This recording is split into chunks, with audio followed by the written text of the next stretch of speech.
It's hard to imagine the murders of two teens going unsolved. It can be even harder to imagine the identities of both of those teens being unknown for more than 3 decades. But sometimes you get a new push in the case, whether from investigating agencies or the public, and this can help to bring attention and answers. This is the case of the Dorchester John Does.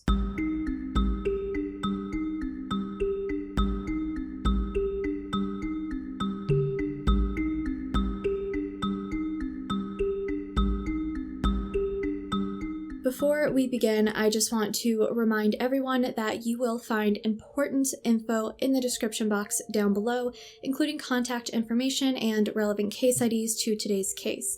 In addition, you will find a case suggestion link and a link to the pastebin file containing all the sources for today's video. You can follow me over on Twitter if you would like more frequent updates about the channel or about heads up and delays for video postings, and you can do that at ANTrueCrime. Now, after all of that, let's just move on to today's video. On the afternoon of October 6th, 1988, around 2 p.m., a man was walking by a vacant lot across from 29 Eldon Street in the Dorchester neighborhood of Boston, Massachusetts. It was then that he noticed a body near the wooded portion of the lot. Police were informed of the discovery, and upon their arrival, they realized that the bodies of 2 black boys were present. According to various sources, the bodies were possibly stacked on top of each other, and either one or both bodies had been under a tarp.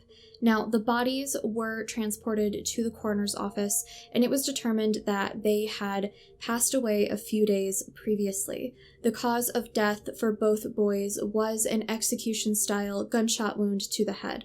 The only things that had been discovered near the bodies were a Reebok bag and a foam cylinder. The foam cylinder was actually a 16-inch length of foam cushioning that had been rolled up, and it contained 2 holes and gunpowder residue.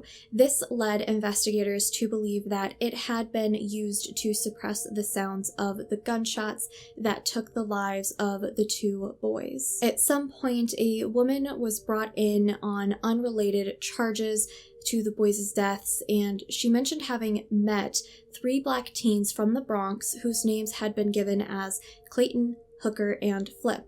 Now, she had met them at the same vacant lot. According to this woman, Flip was in the drug trade, selling cocaine, and had enlisted Clayton and Hooker to work for him. This is where police were able to come up with the information that the boys had most likely been from the Bronx, and that their names were Clayton and Hooker.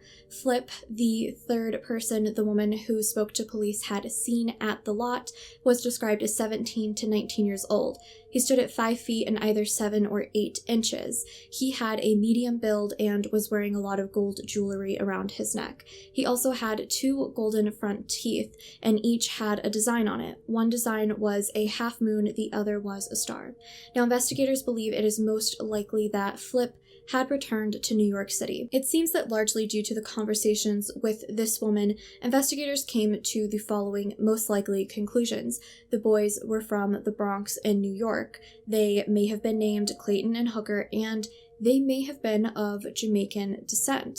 Now, Detective John Cronin is the most recent person to be working the case of the Dorchester John Does. He took on the case in 2014, and there are articles as late as 2015 discussing the case and comments that he has given in relation to it.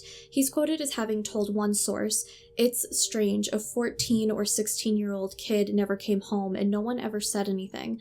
I'm just trying to ID them." The National Center for Missing and Exploited Children, along with some help from anthropologists with the Smithsonian Institution, created a facial composite of Clayton John Doe.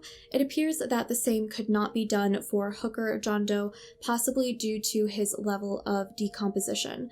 Now, this new composite seems to have been released around the same time that Detective Cronin was speaking to media about the case in 2014 to 2015. Some people online have pointed out in discussions about the case that The area the boys were found in was somewhat known for gang activity. The speculation is that such activity was likely even worse in the 80s when the boys were found. So people have wondered if something gang-related could have something to do with this case. Perhaps the two boys had been a part of something, but it's also extremely likely that they weren't part of a gang and may have simply been targeted by one. When commenting on the case, Detective Cronin mentioned a couple of possible theories. And the first was that Flip, Clayton, and Hooker had overstepped into another drug dealer's territory, and that person or their associates retaliated against them. The duffel bag that was found by the bodies could certainly be explained by a drug deal, but it could have also been unrelated or could have been with the boys for a completely different reason. Cronin's second theory was that Clayton and Hooker may have been in the foster care system and may have run away from their foster home. It wasn't uncommon for children in the foster care system to run away, go missing, or even die without their situations being reported. Now, in addition to these theories, though, there are some other ones discussed by people online. Perhaps Clayton and Hooker attempted to run off with Flip's drugs to sell them for their own and keep the money, and Flip decided to take revenge on them.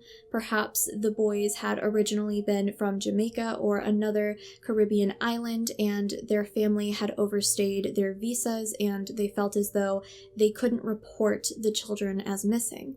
Maybe the family wasn't aware that the case was getting attention again this many years later because they had left the US sometime after the boys had disappeared. A lot of people have pointed out online that reports on missing Black men and boys seem to be very sparse compared to people of other descriptions, and many believe that reports about these people were given less often and or were more likely to become lost and forgotten. Though I haven't found a list of any ruled out matches, some have suggested that a potential match for one of the John Does could be Kirk Quintens. Now, Kirk Quintens was an 11-year-old boy who disappeared around noon on September 18th, 1983, while walking to the Top Tomatoes supermarket in the 800 block of Rosedale Avenue in the Bronx.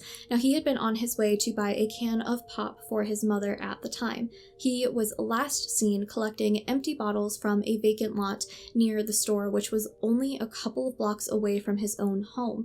He was a 7th grader at the Intermediate School 174 at the time of his disappearance.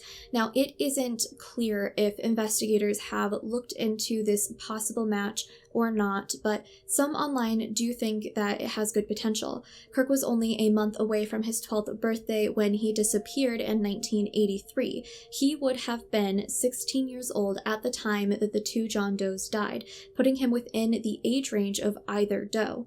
At the time he had gone missing, he was listed as standing at 4 feet and 9 inches. A Google search tells me that the average growth rate of a teen boy can be around 2.5 inches per year.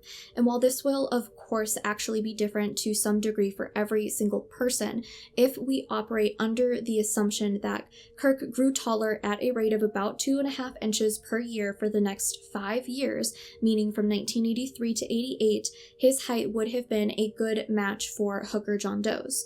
The one identifying mark listed for Kirk Quintens is a small scar on the left side of his body from several previous stitches, and it's possible that a mark like this would no longer have been present due to the decomposition of the John Does' bodies, especially that of Hooker John Doe.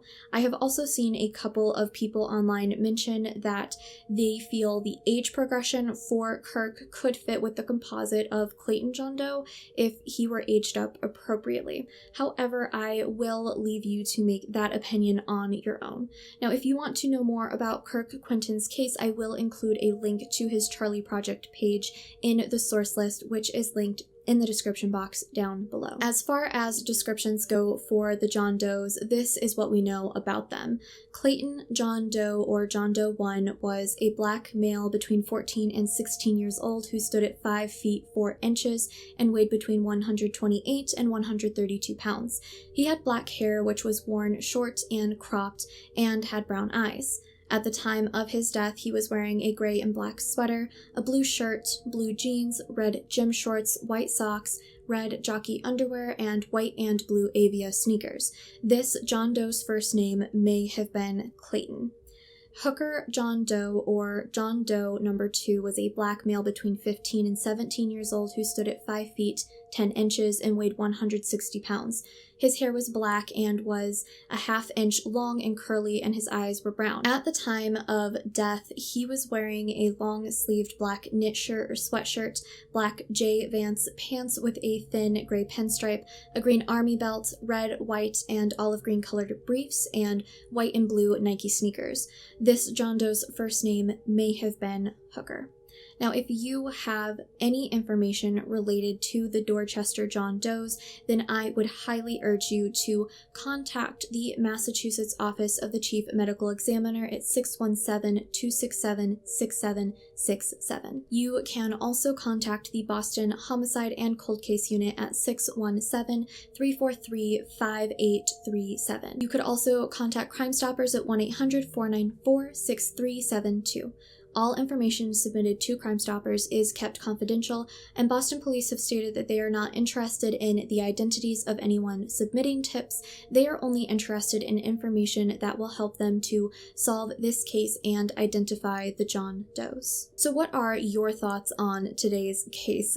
I honestly wonder if there had been any forensic testing done on the inside of the Reebok bag to see if there had been traces of drugs or not, so that the investigators could rule in or rule out a drug dealing connection. Of course, though, it's also just as likely that their deaths had nothing to do with drugs at all.